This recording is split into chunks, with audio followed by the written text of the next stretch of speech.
name's Stuart, and this videotape is the procedure for weekly maintenance on a swimming pool. The first thing that you do when you arrive to the pool is check in on your radio. Hi, this is Stu. I'm just checking in. I'm here at Dr. Slechter's house. You need to check in at every pool when you arrive there.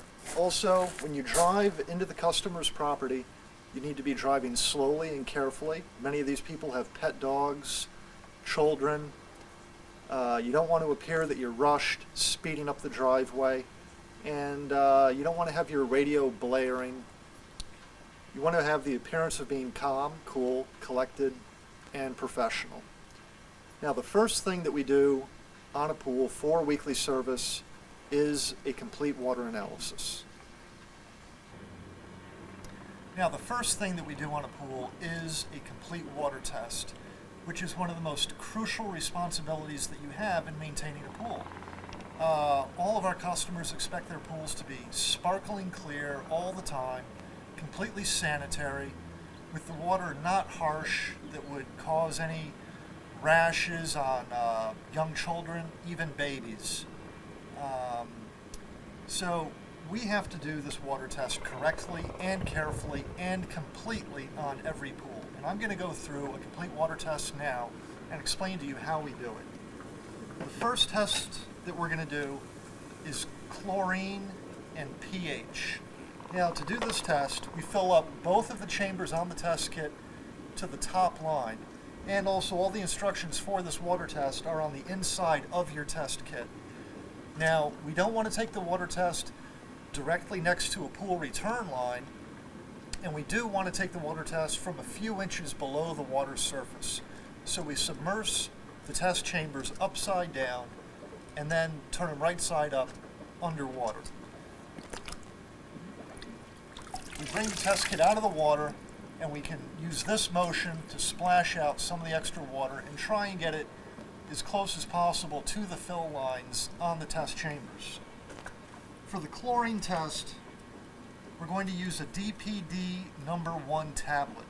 Now, DPD testing is the most accurate testing for swimming pool water. It's much more accurate than any liquid test. That is the only thing we need to do for the chlorine test, is put that DPD number 1 tablet into the small chamber on the test kit. For the pH test, we use 3 to 4 drops of reagent number 4 with the green top. Now, the number of drops of this reagent is not crucial because this is simply neutralizing the chlorine in the test so that the test does not get bleached out. We then add exactly 5 drops of reagent number 2 with the red top to the large chamber. We then put the caps on top of the test chambers and just mix up the water and the reagents in the chambers. Now, you always want to use the caps because any chemicals or even the pH on your skin can affect the readings that you get on your water test. Also, these reagents are a chemical, and you do not want that necessarily to be in contact with your hands. These chemicals can be absorbed through the skin, so always use the blue caps on your test kit.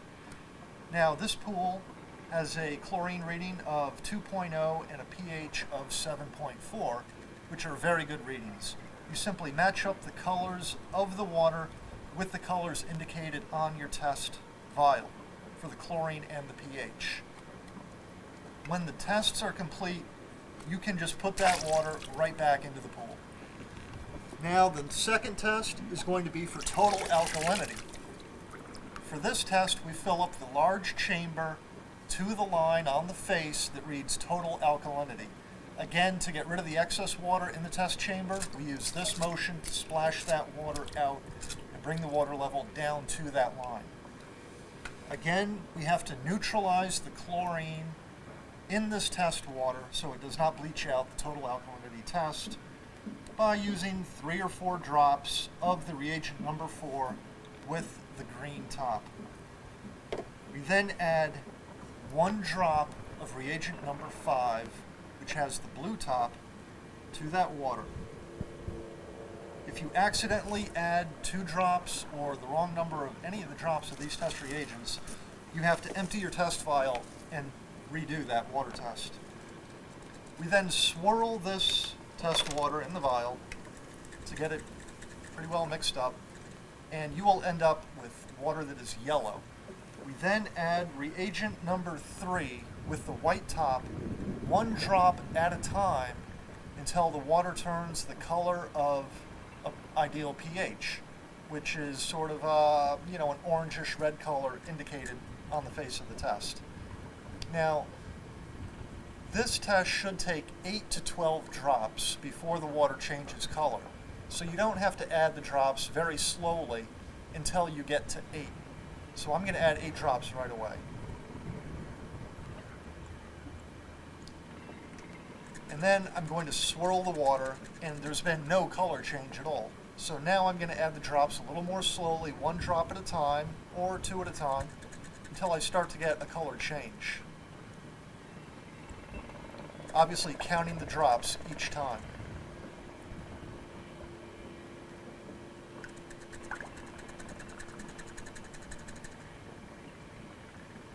Now I've added about 15 drops, and the water has turned the color of a perfect pH.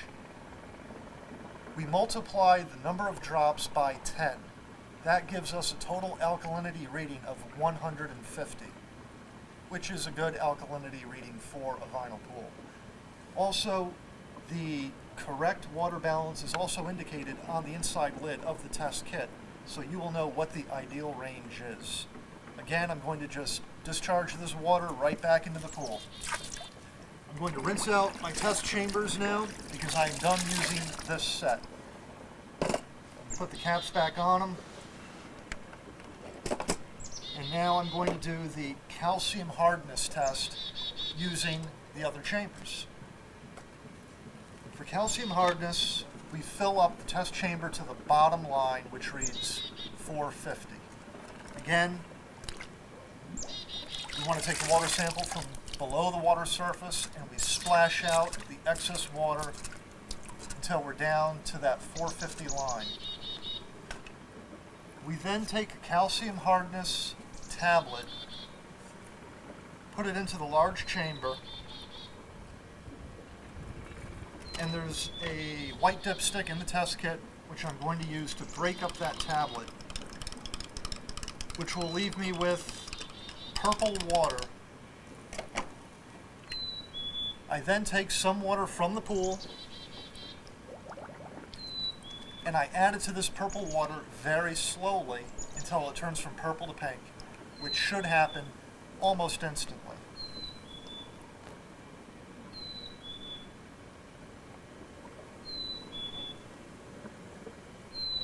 Now, in this case, the water did not turn from purple to pink until I was at the 80 mark on my test kit, indicating I have a calcium hardness of 80, which is low. So calcium is a chemical that we're going to add to this pool.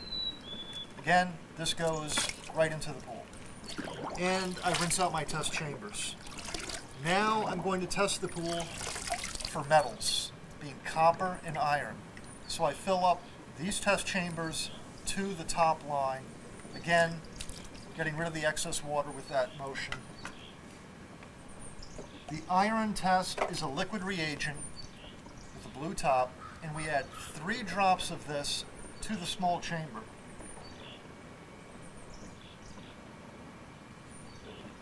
The copper test is a tablet test. We add 1 copper tablet to the large chamber. Again, I use the dipstick to break up the copper tablet.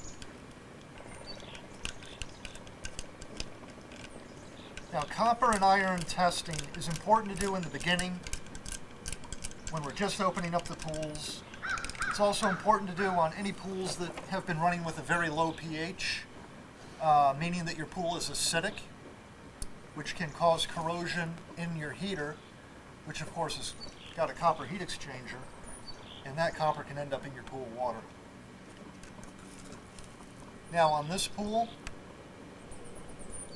there was no color change in either test chamber, indicating that we have a 0 iron reading and a 0 copper reading, which is what we want.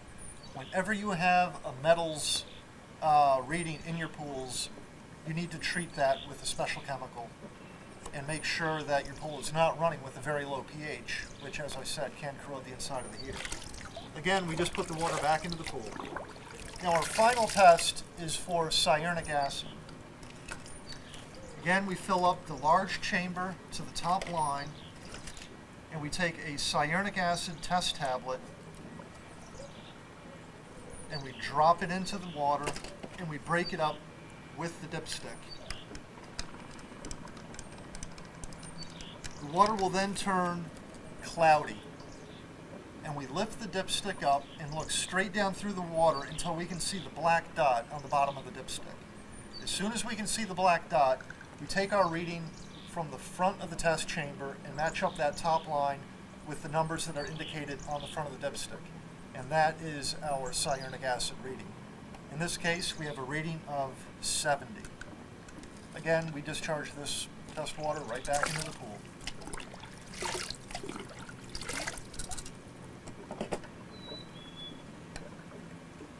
Now, the next thing that we want to do on a pool for weekly maintenance is to clean the water line. Now, before I go to the truck and get that, please note that the water level on this pool is a little bit low. It should be up to about this point right here. So we want to put a hose in the pool right away and get it filling while we're here. So I'm going to go get the hose and I'm going to get the tile brush, and I'll show you guys how to clean the water line.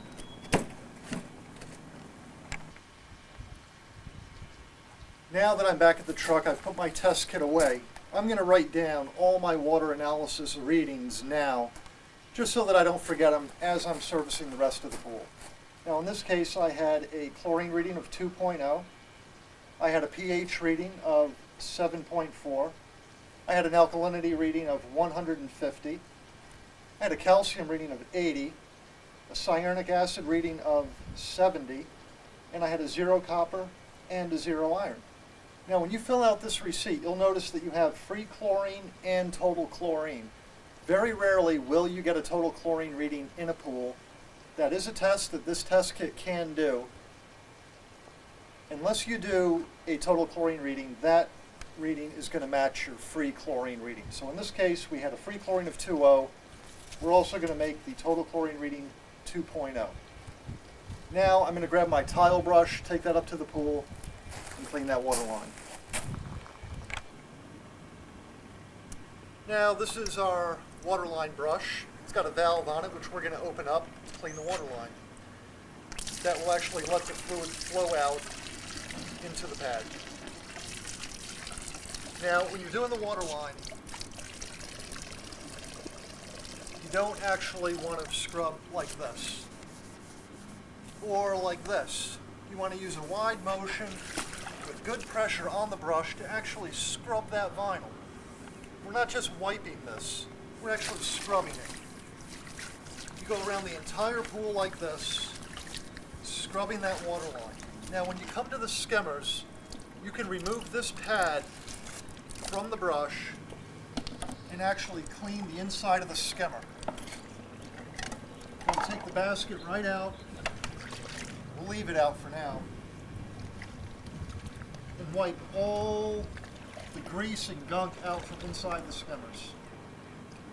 Now, when you're standing up, obviously, you can't see inside the skimmer. However, when the customer is swimming in the pool, they're able to look right in there. And they will be able to tell if this has been cleaned out or not. And it's just one of those little things that we do that keeps our service top quality. So you need to make sure that you clean out all the skimmers each week as you're doing the water line. It's also a good idea to clean out the front of the skimmer and clean around the faceplate also.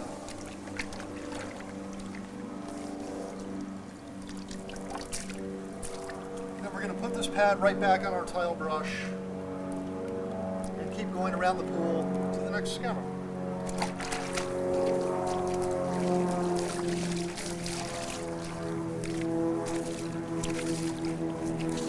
Once we've thoroughly cleaned the water line in the pool, we're going to take this brush back to the truck and get the rest of our cleaning equipment so we can actually vacuum. Now, the first thing that we do is net the pool. You notice that I have all my cleaning equipment right in my net, in my vac hose. Easy to handle everything. This is a vinyl pool, so we use the triangular vac head with the brushes. If it were a gunite pool, we'd be using the vac head that has the wheels. And I've got my wall brush. I've also got 2 number 10 rubber plugs that I'm going to use to plug up the skimmers that I am not using as I vacuum. I set up my vacuum hose in one skimmer, eliminate all the other suction fittings in the pool so that we get the greatest vac pressure from the skimmer that we're using to vacuum the pool. Now, we want to net the pool right after we've done the scum line so that any debris that we loosened up that's floating around, we get that right off the pool. Now, it's a good idea to go all the way around the edge like this, get all this debris.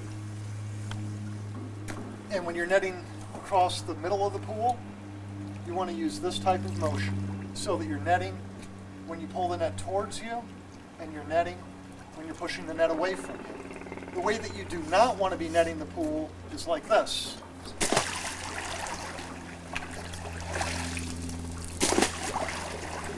You want to keep your net in the water all the time, easily just going back and forth across the surface of the pool, getting any floating debris. Now, it's important to be doing all these things in the order that I'm doing them now. So remember, the first thing you want to do is your complete water test, writing down your readings on your service receipt, coming back to the pool just with your tile brush, cleaning the tile, cleaning out the skimmers, taking the skimmer baskets out, taking your tile brush back to the pool, coming back to the pool with just your vacuuming equipment, your net, your brush, your vac head, your vac pole, and I have 2 number 10 rubber plugs to plug up the skimmers to isolate the middle skimmer to clean the pool with. And then we net the pool.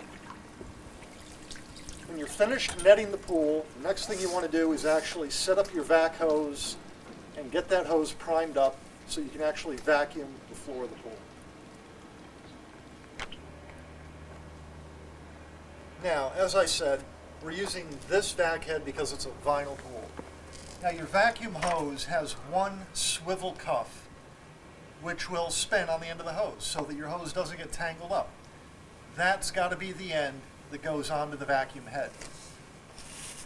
We always want to set up the vac in the deep end of the pool so that when we fill the vacuum hose up with water, we can sink as much of it into the pool as possible.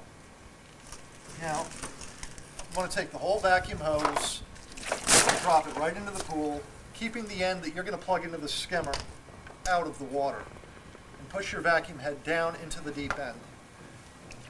We then take the hose and push the whole length of it underwater.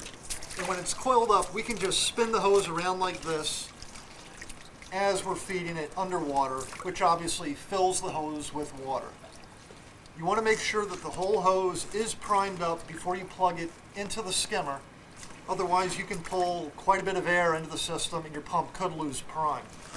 So we just keep uncoiling the vacuum hose, feeding it down into the pool until the whole thing is full of water. And you'll be able to tell that it's primed up because the hose will mostly be submerged underwater, or at least not floating on the water. You can also tell that it's primed completely when you get a little flow of water coming right out of the end, like that, after you've primed it up. We then take the vacuum hose and put it through the front of the skimmer and plug it into the suction fitting in the bottom of the skimmer. After we've done that, pull your vacuum head up towards the surface but not out of the pool, and just make sure that you have good suction to actually vacuum the pool. Now, I've already turned off the main drain valve at the system and put a number 10 rubber plug in the other 2 skimmers. So I've restricted all the suction to the equipment through the one skimmer that I'm using to vacuum with. After you've done that, and you check to see if you have good suction at your vac head, if you do not, then you want to go back to the equipment. Possibly the strainer basket on the pump is clogged with leaves and debris, or maybe your filter is very dirty and needs to be back washed. So if you don't have good suction at the vac head, you would go clean that strainer basket in the pump, backwash the filter, which will give you better suction when you're vacuuming the pool. Now, it's always a good idea to start at the deep end of the pool and vacuum that thoroughly. Then vacuum the slopes of the deep end, the slope up to the shallow end, thoroughly vacuum the shallow end, and don't forget to vacuum the steps. The steps are the first thing that the customer sees when they enter their pool. It's something that they are going to notice. If there's just a little bit of sand or a little bit of debris on the steps, that's what they're going to see. You always want to keep your vac head flat on the floor of the pool. You don't want the vacuum head to be floating up. You don't want to do the kind of thing that we did with the net, which is push your vac head to one side of the pool and pull it back and do it like that. You want to keep that vac head on the floor of the pool all the time and thoroughly vacuum the pool. This is obviously cleaning the pool, and it's what we're here to do. So you want to make sure that you do get the pool very clean. Pay attention to all the corners, the bottoms of all the slopes, and also go right up the slopes. Also, you want to vacuum the vertical walls of the pool. You want to be sure that you get that pool very clean. Now, after we're done vacuuming the pool, the next thing that we want to do is service the equipment. Now, before we do that, we can take the vac out of the pool, collapse the vac pool, of course. When you take the vacuum head out, the pump will pump all the water out of the vacuum hose, and your vacuum hose will start to float. This just makes it a little easier on you, so you don't have to drain the water out of your vac hose. You can just let the pump it out. As soon as the vacuum hose starts to float coming into the skimmer, then you want to unplug it from the skimmer so that you don't suck a lot of air into the system. Now I'm going to take the vacuum hose out of the pool, disconnect it from my vac head, and I'm just going to pull it back a little bit, and I'm going to coil it up right here on the patio.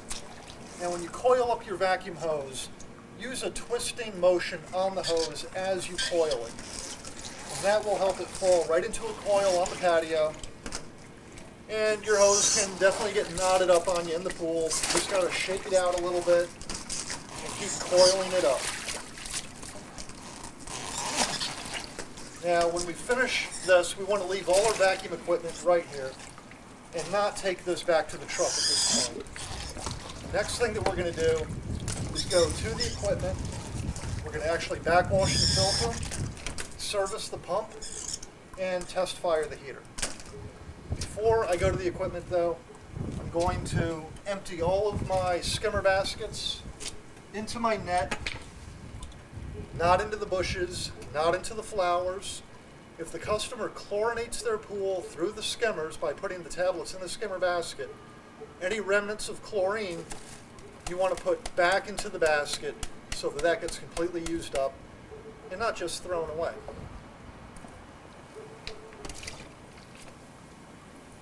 So let's go back to the equipment and I'll show you how to service that. Now before we service any of the equipment, obviously we have to turn it off. If the pool has a heater which is on when you get there, you want to turn the heater off and let that cool down before you stop the water flow through it. This pool has an AquaLink remote operating system so that the customer can turn on the equipment from inside the house, or they can even call on the telephone to turn on their spa or turn on the heating system for the pool. Now to turn this off when you do not have access to the touchpad in the house, you can simply open up the main control box and your top button will switch it from automatic to service. And when you do that, you can turn off all the equipment or turn it back on using the labeled buttons inside this box.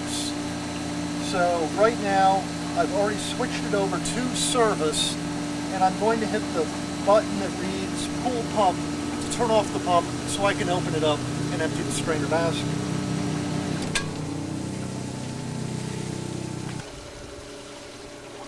Alright, the next thing that we want to do, now that we have the pump turned off, is clean the strainer basket in the pump. Now, this is something that you need to do each week on the pool, even if the strainer basket does not appear to have anything in it. Now, keep in mind these other pumps over here are for a spa system, which we're not going to service in the process of making this tape. Right now, we're just dealing with the pool system.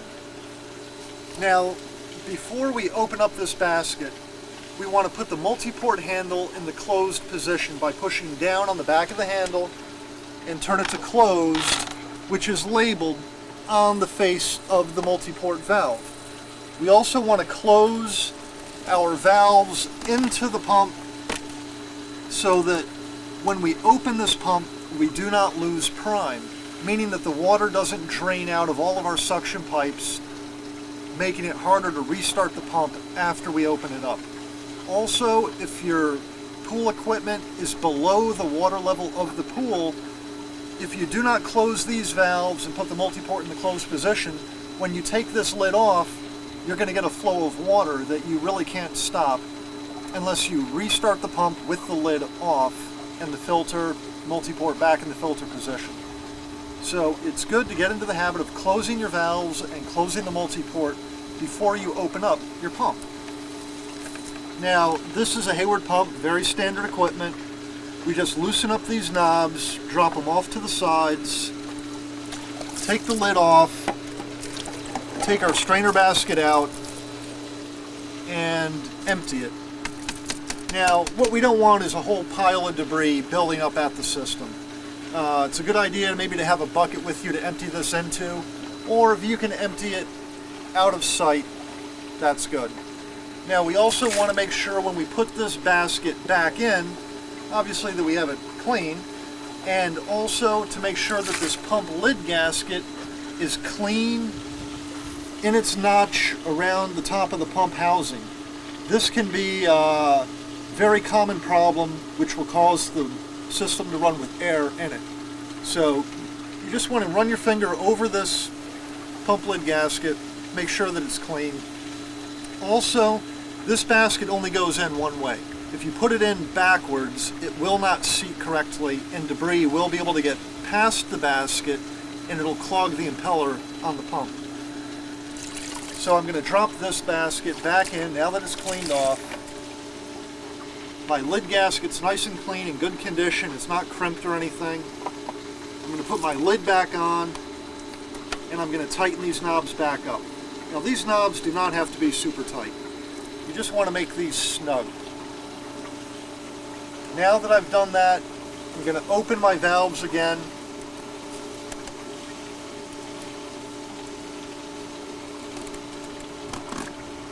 And I'm going to put my multi-port valve back in the filter position to restart the pump.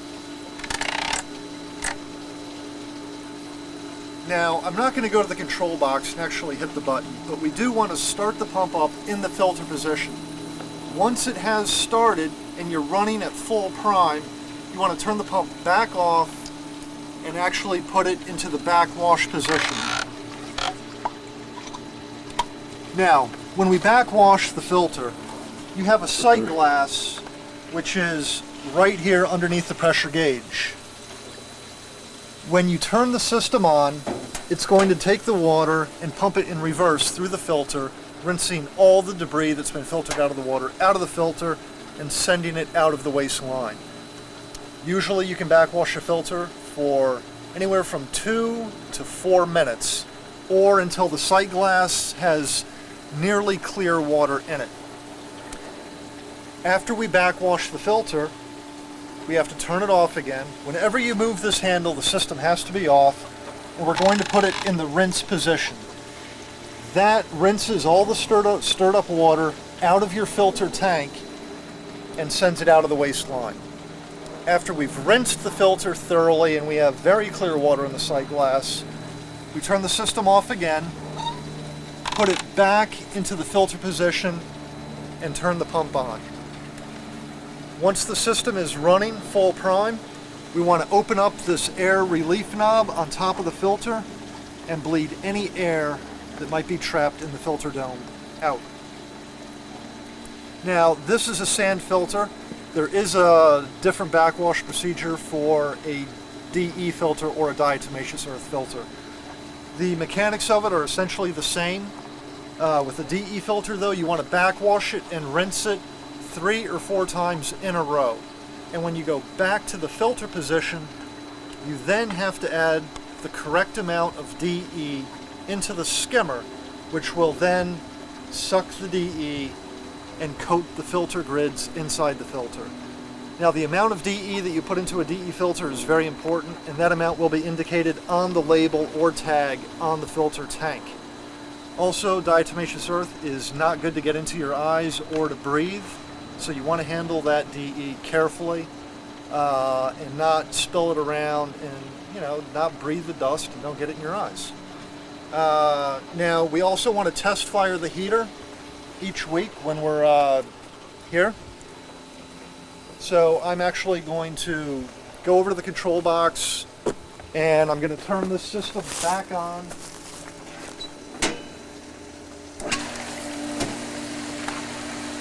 Now it's running full prime.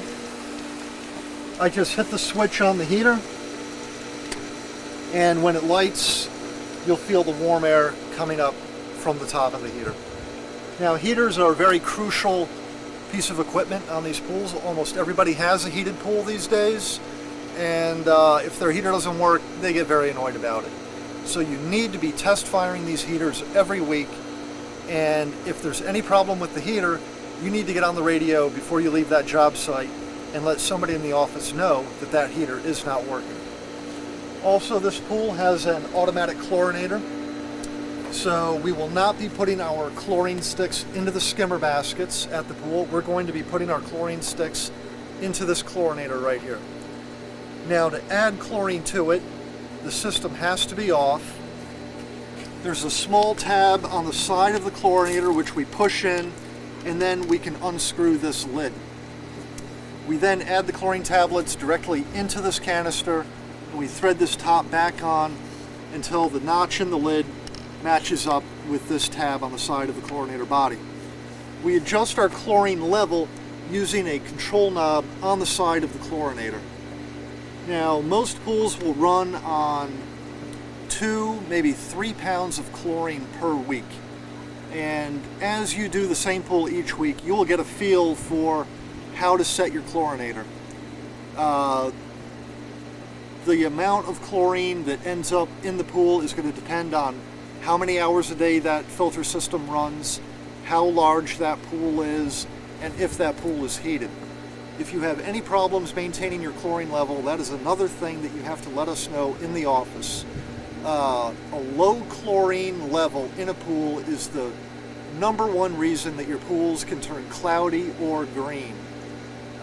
There's almost nothing else that can change your pool from being pristine to being in bad condition quicker than a 0 chlorine reading in a heated pool, or a 0 chlorine reading during July and August when your pools are 80 to 90 degrees anyway.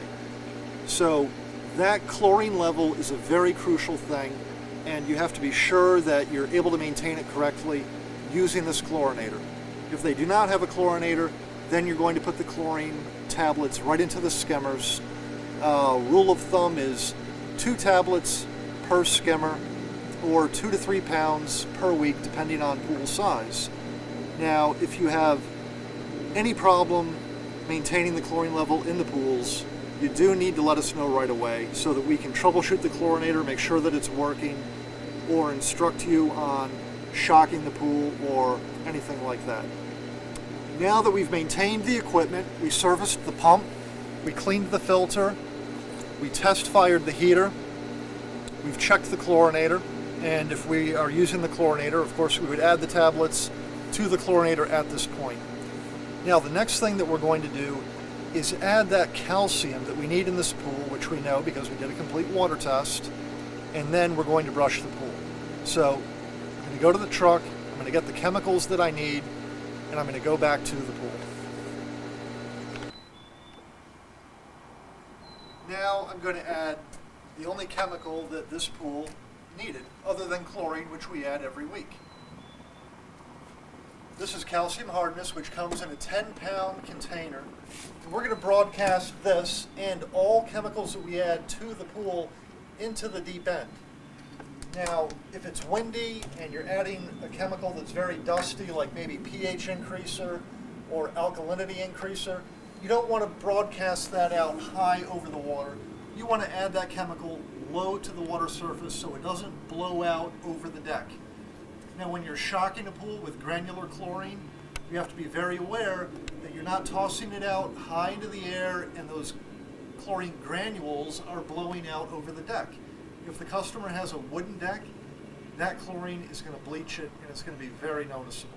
You also need to be careful not to spill chemicals on stone copings or on the deck, no matter what kind of deck it is, because these chemicals will leave permanent marks and discoloration of wood decks, stone, brick, everything. Also, you don't want to handle any of these chemicals with your bare hands. When you're adding the chlorine sticks either to your skimmer basket or to your automatic chlorinator at the system, you want to be handling that chlorine with a rubber glove or some way that you're not actually coming in touch directly with it. Now, I'm going to add this 10 pounds of calcium hardness right into the deep end just by pouring it in. As soon as I've added that calcium, I'm going to want to start brushing the pool. As with all chemicals that you add, you want to brush them up thoroughly, and that's why we brush the pool as the last thing that we do. Now, sometimes when you add chemicals, especially a high dosage, such as 10 pounds, it can turn your pool cloudy, which this calcium is doing. Usually that cloud will dissipate very quickly and it won't be a problem. However, if it stays cloudy after you've added it, let us know at the office and we can inform the customer that that cloud, usually caused by adding calcium or pH increaser, will dissipate usually overnight. When that cloud happens, it's not because we've done anything wrong. It's just a chemical reaction that can happen in some pools. Now, when you brush the pool, you want to brush it thoroughly. You want to cover the whole thing, and brushing the pool is one of the most crucial things that you do. The algae growth in a pool always starts on the walls of the pool. So by thoroughly brushing your pool each week, you can pretty much guarantee that that pool is going to stay algae-free. Also keep in mind that when you're adding calcium or alkalinity, you never want to dose the pool with more than 10 pounds at a time. With pH increaser, you would never normally add more than 6 pounds of pH increaser at one time. And as I said, chlorine dosage is usually 2 to 3 pounds per week. Now when you're brushing the pool, be sure that you brush the steps, the vertical walls, and the floor of the pool. Now on this vac pool I have a short brush. We also have some long brushes that are nearly 3 feet long. So on the larger pools, you can cover the whole floor and walls of that pool. Now brushing the pool is the last thing that we do for the weekly service. Now I still have a hose running in this pool, and the last thing that I do before I leave is going to be to turn that hose off, so that while we're here, we're getting the pool filled up as much as possible.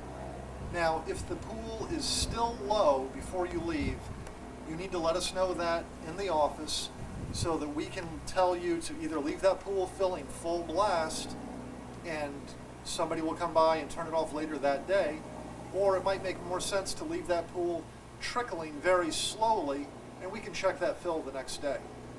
You also need to indicate this on your service receipt if you left the pool filling. Now that I've added my chemicals and I've brushed the pool, There was a bit of a cloud that developed when I added that calcium. It's already dissipating, and before I pull out of this driveway, this pool will be back to crystal clear. So now I'm going to go to the truck, and I'm going to complete writing my service receipt. Now that I've essentially completed all the services on this pool, I'm going to write my receipt. Now the customer does get a copy of this receipt. One copy gets left here at the house, one copy goes in our files at the office, and one copy gets mailed to the customer. So when you write these receipts, you want to write them neatly, you want to spell the customer's name correctly, and you want to spell everything correctly also. The customer does read these receipts, and it's important that it's written neatly and that everything's correct. Now, of course, you want to make sure that you put the date on your receipt. You want to make sure that you've got the customer's name written correctly on the receipt.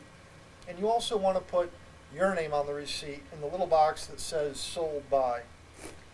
Now, for a weekly service receipt, the first line under the description is simply going to read VAC.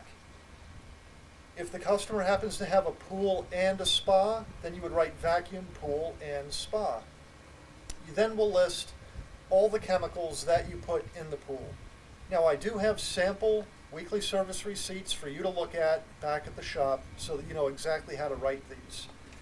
Now, on the very bottom of the receipt, there's a section where it says work performed, and it lists all of the things that are standard operating procedure for each pool every week. These are the things that we check off on the bottom of the receipt and that are your responsibility to do every week. So this pool, we vacuumed it, we scrubbed the tile, we backwashed the filter, we brushed the walls, we netted the surface, we emptied all the baskets, we filled the pool, and we test fired the heater. On the very bottom of the receipt is a spot for you to put your comments. This is where you will note the condition of the pool.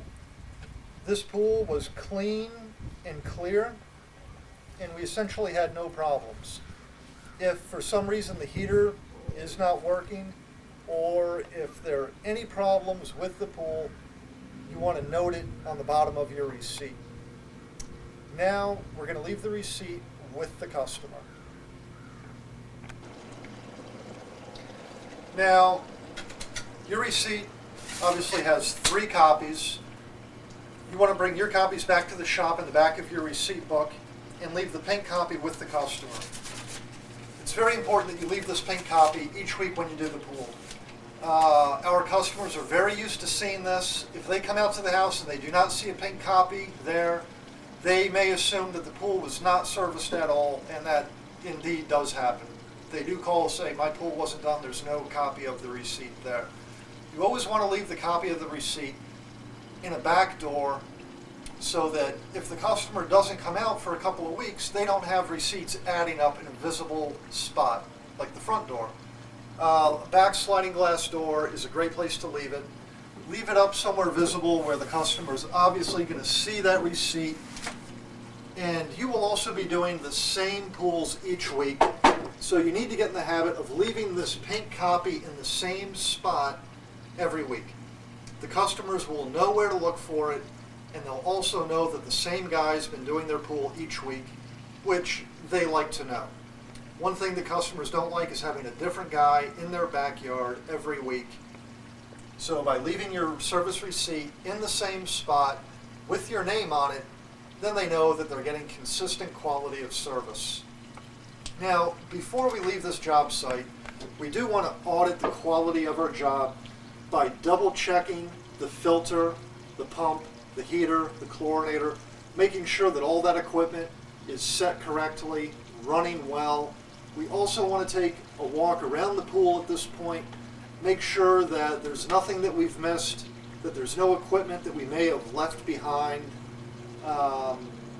And it's important to get in the habit of double checking all of those things before you actually check in on the radio that you're done at the job. So let's go back to the truck now, and we'll check in with the office and let them know that we're through here, and also let them know what the condition of the pool is. Now, we've essentially completed the service on this pool for this week. Now, there's many things that can come up on these pools which we have not covered in this videotape. You may arrive at a pool where the customer is actually using the pool when you come there to do the service. In that situation, you always want to introduce yourself to the customer, find out if it's more convenient for them that we come back later in the day or maybe another day. We always want to try to accommodate the customer in that way. Or just let them know that it's only going to take you maybe a half an hour or 45 minutes to complete the service so that they know what to expect from you. Also, if the customer's home and you suspect that they may be sunbathing back by the pool and they may not realize that you're walking into their backyard, rattle the gate. Give a little shout, "Hello, pool service." Let them know that you're coming into the backyard. Remember that you are a guest that's been invited to their house to service the pool, and you need to have that attitude. You don't really want to just walk into people's backyards at any time. Also, you don't want to just drop by and check a pool to see how it is. If you suspect a problem, let us know in the office that you're going there. Customers expect a serviceman there on their day of service, not on a Monday or a Tuesday or a Saturday or late in the day. Just be aware that you need to respect the customer's privacy and their rights. And if anybody's home, be polite, announce yourself, give them a time frame that it's going to take you. And when you're done, let them know that everything's fine, that there's no problems, and that now you're leaving. Also, you want to make sure that you audit the quality of your job. And I have these things jotted down on the procedure for weekly service, which you have.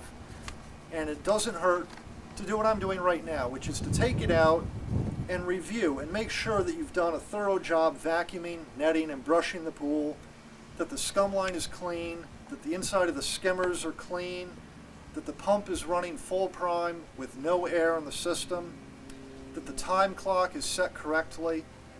Now, this pool has a digital time clock which is set up inside the house, which is set by the customer. Most pools will have a mechanical time clock which you can set at the equipment. All pools should be set to run from 6 a.m. until 12 midnight. Many pools run 24 hours a day, which is obviously better. You want to make sure that if there's any patio furniture that's blown over or anything like that, or pool toys blowing around in the backyard, floats, things like that, you want to leave those neatly outside of the pool. Any games or floats or toys that are in the pool should be taken out of the pool and left out on the patio. You want to report any problems that you have to the office before you leave the job site. There's many things that you can probably take care of while you're here, which makes a lot more sense than letting us know at the end of the day that somebody's heater didn't fire or whatever the situation may be. Keep us informed of how it's going when you're there. Make sure that you've done a careful water test and that you have perfect water balance in your pool. I've really grown this business on the fact that we keep these pools pristine all the time. The customers don't have to worry about sanitary conditions. Sicknesses and infections can happen from unsanitary water. Impetigo is just a common thing that you can get from an unsanitary pool. So make sure that you've got a good chlorine level in the pool and that your pool is well balanced. Many customers have babies and young children, as I said before, that use these pools, and we don't want those little kids to be getting ear infections, rashes, or anything like that. So make sure you've done a good job on your water test and balancing the pool. Make sure that your valves are set correctly, that you haven't accidentally left a rubber plug in one of the skimmers, and also very, very importantly, before you leave the job, make sure that you've closed any area gates that lead to the swimming pool. This particular customer has their entire property fenced and they have an automatic gate.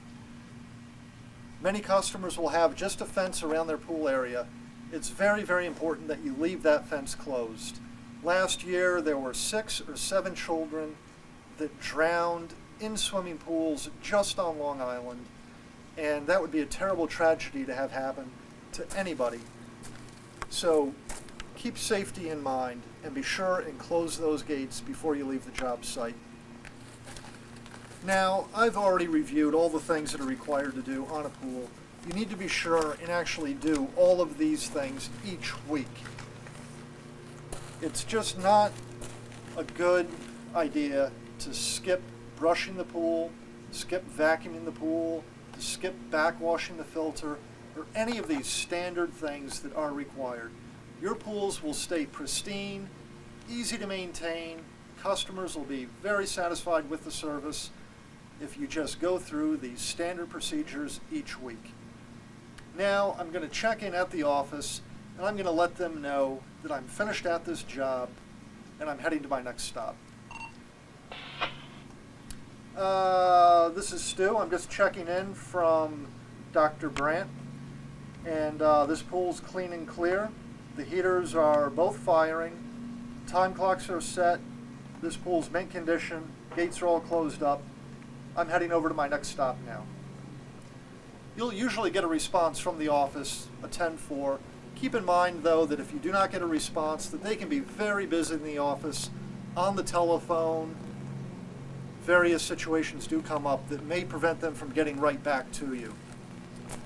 Even if they don't respond to you, check in, and then when you get to your next job, check in that you've arrived there, and if you haven't heard from the office between leaving this job and arrival at your next job, then let them know. Now, I just want to say in closing that it is very important to follow the order that we did things in this tape, and just pay attention to all the details, and you'll have no trouble maintaining these pools for the whole summer.